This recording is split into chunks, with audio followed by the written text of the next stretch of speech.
ka gani mana akwai dai problem.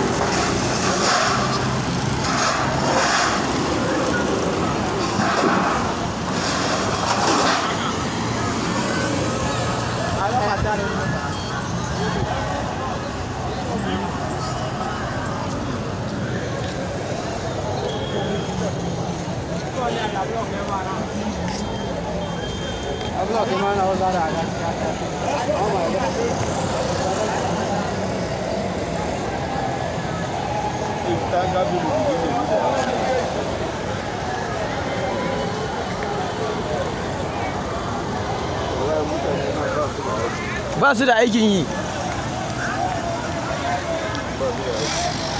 Wanda yake da aikin yi za a ga ganshi wajen wannan al'amarin ne.